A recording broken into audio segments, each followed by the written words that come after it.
Oke, Sobat JKN, pada kesempatan sore hari ini kita akan membahas terkait dengan pendaftaran dari peserta PPU swasta, di mana kalau kita ketahui segmen dari kepesertaan JKN cukup banyak, ada yang dari segmen PBI, ada yang non PBI atau penerima bantuan iuran. Nah, kali ini kita akan coba spill sedikit nih gimana sih proses pendaftaran dari PPU swasta atau badan usaha tersebut, karena kita ketahui eh, kita sebagai pekerja wajib terdaftar sebagai peserta program jaminan kesehatan nasional.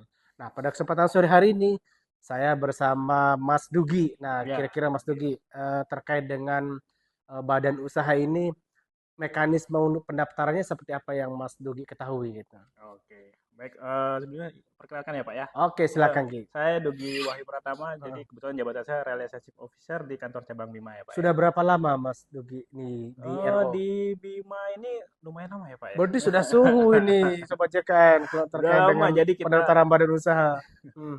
jadi kurang lebih udah 4,5 tahun. Jadi Tapi emang udah kerasan di Bima ya, udah nyaman gitu ya. oke lah. Oke. Cuman emang kebetulan ini Heeh. terkait PPU swasta emang kurang lebihnya memang lebih banyaknya di saya Pak selaku Heeh. RO. Jadi hampir tiap hari nih kita selalu apa namanya? Kan ada mekanisme apa namanya yang biasa Mas Dugi ada Mm, kompasing mm, gitu, mm. kemudian apa lagi yang pemeriksa ke lapangan Ya, gitu. Nah, betul. Jadi itu salah satu metode-metode dalam mm, rekrutmen peserta, rekrutmen peserta. mengingatkan badan usaha untuk kewajibannya Itu yang apa? Yang mendaftarkan. peserta baru saja atau memang yang existing tapi belum lengkap mendaftar gitu Mas Dugi? Oke, itu dua-duanya ya Pak ya. Dua-duanya ya. Dua-duanya Hmm. yang peserta baru yang belum didaftarkan ataupun yang sudah existing tapi belum badan usaha tersebut belum mendaftarkan seluruh pegawainya. Secara keseluruhan ya, karena kan Iya, memang yang kita tahu badan usaha wajib mendaftarkan diri dan pekerjanya sebagai peserta program JKN kan gitu ya betul, dalam pelaksanaan betul program sekali JKN Pak ini. Ilham. Hmm, Jadi ya tadi dijelaskan metode-metode itulah yang kita yang laksanakan dilakukan. sebagai jadi setiap harinya kita apa namanya komunikasi dengan perwakilan-perwakilan badan usaha, jadi PIC-nya berarti ya. PSI gitu Pak. Berarti Jadi ini Mas Dogi intens nih tiap hari berkomunikasi dengan ini ya, dengan sangat-sangat PIC badan usaha gitu. sangat-sangat Nah, intens. pengalaman yang paling menarik ketika Mas Dogi menghubungi PIC BU-nya seperti apa itu? Kalau untuk pengalaman Maksud itu menarik. apakah responnya mereka positif dengan program JKR seperti apa gitu, Gi? Oke, kalau untuk terkait ini pengalaman ya Pak Hmm, ya, jadi bermacam-macam karena kan yang kita temui tentunya berbeda-beda berbeda-beda karakternya, nih betul. karakternya. Ada karakter yang soft gitu, Hmm, ada yang cukup menantang juga Pak. Jadi ketika diinformasikan ya nadanya cukup cukup tinggi. tinggi, Nah, itu kadang Bapak tuh kaget gitu ya. terkaget Hmm, juga yang apa hmm. yang saya informasikan apalagi kalau sudah bahasa saya itu tentang wajib loh ini. Nah, Nah, tapi itulah yang apa namanya tantangan yang kita hadapi. hmm, Bagaimana kita sebagai RO harus tetap menginformasikan ya yang benar tuh betul. seperti apa, Hmm. tapi tetap di jalur yang Artinya kan kita harus sesuai gitu. comply Tetap sesuai dengan comply regulasi yang juga ada gitu. dengan Nah, regulasi yang ada, betul.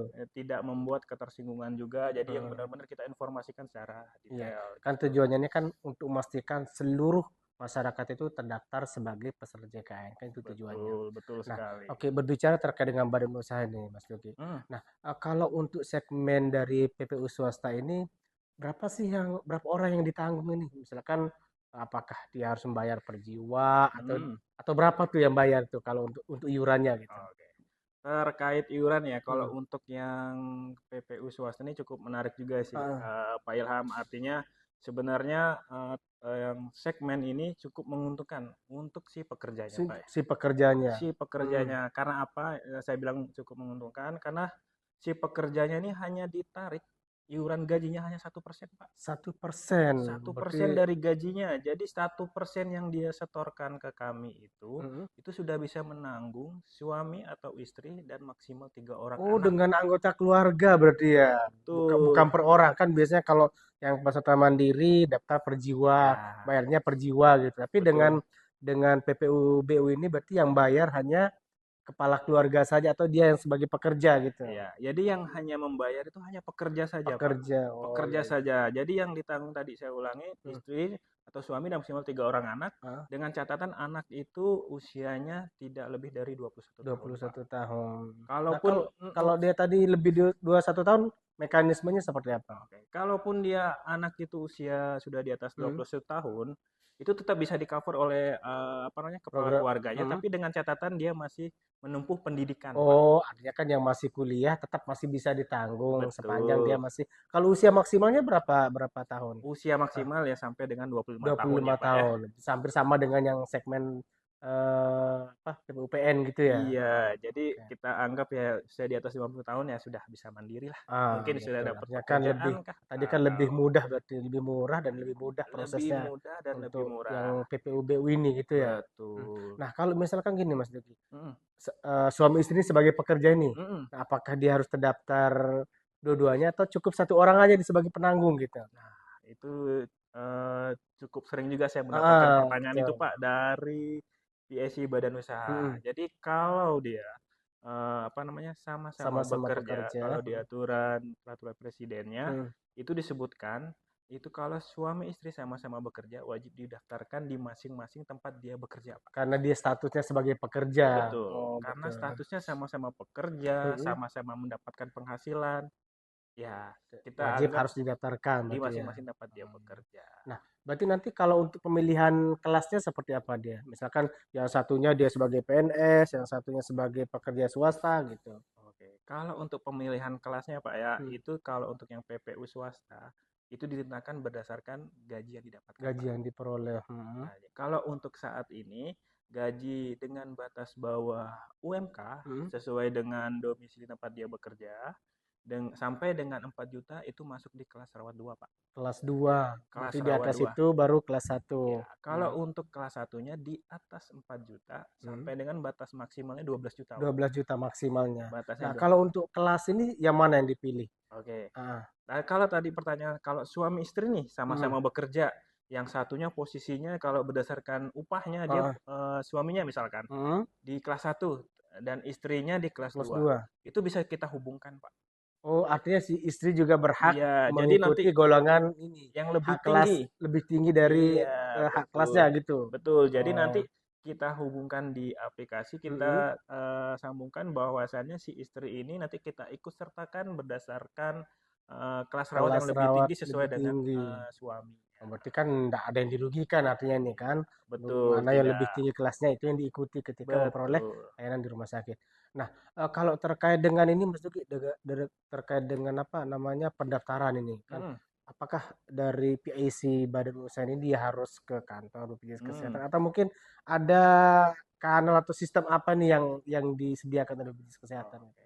Kalau dari kami dari BPJS Hmm, Kesehatan ya kita menyediakan satu aplikasi ya Pak ya. aplikasi. Aplikasi ini kita sebutnya aplikasi Edabu. Hmm, ini bisa diakses oleh ini PSIBU-nya berarti ya. Betul. Hmm, Jadi aplikasi ini kita berikan heeh. ketika badan usaha tersebut atau perusahaan tersebut melakukan pendaftaran di awal, Pak. Hmm, Jadi ketika lakukan pendaftaran di awal sekaligus kita juga berikan username dan password untuk mengakses aplikasi Edabu.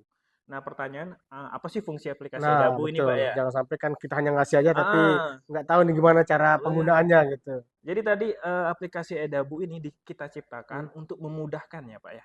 Untuk memudahkan. memudahkan PSI badan usaha untuk mengupdate karyawannya. Hmm, Baik itu penambahan karyawan baru, mm-mm. pelaporan penonaktifan karyawan, Oh, update upah berarti nggak harus ke kantor BPJS Kesehatan ya dengan adanya apa tadi aplikasi Edabu. Edabu itu Heeh. sudah bisa mengakomodir hal-hal tadi gitu. Iya betul. Jadi Hmm, di aplikasi Edabu itu semua yang diperlukan oleh PSI Badan Usaha itu diakomodir oleh aplikasi diakomodir. Edabu. Apalagi yang BU-nya mungkin cukup jauh kayak di Iya, Bima ini kan cukup luas nih wilayahnya. betul. Ada yang sampai ke Sumbawa Barat, Ya. ada yang contoh misalkan di Kota Bima yang di ujung yang Kulu misalkan cukup jauh itu loh. Kan Benar. lumayan kalau mereka harus bolak-balik ke BPJS Kesehatan Iya. gitu. Tapi dengan adanya tadi apa aplikasi Edabu, Edabu bisa mempermudah dan membantu PIC BU untuk benar. proses migrasi atau mutasi gitu ya. Betul. Jadi Hmm, itu cukup membantu salah satu komitmen kita layanan tanpa tatap muka juga tatap muka. ciptakannya aplikasi Edabu itu, Pak. Jadi Hmm. pemanfaatan aplikasi Edabu ya juga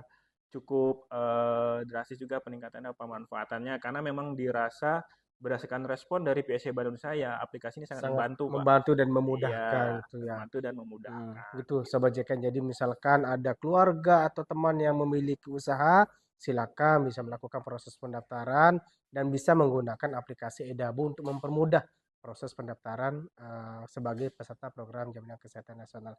Oke, itu Mhm. Sobat JKN yang kita spill dulu sore ini. Jadi masih ada kelanjutan berikutnya, nanti kita akan membahas lebih lanjut terkait dengan mekanisme yang lebih luas, informasi yang lebih banyak terkait dengan pelaksanaan program JKN. Demikian yang dapat kami sampaikan pada sore hari ini. Semoga bermanfaat. Selamat sore. Bye-bye. Sore.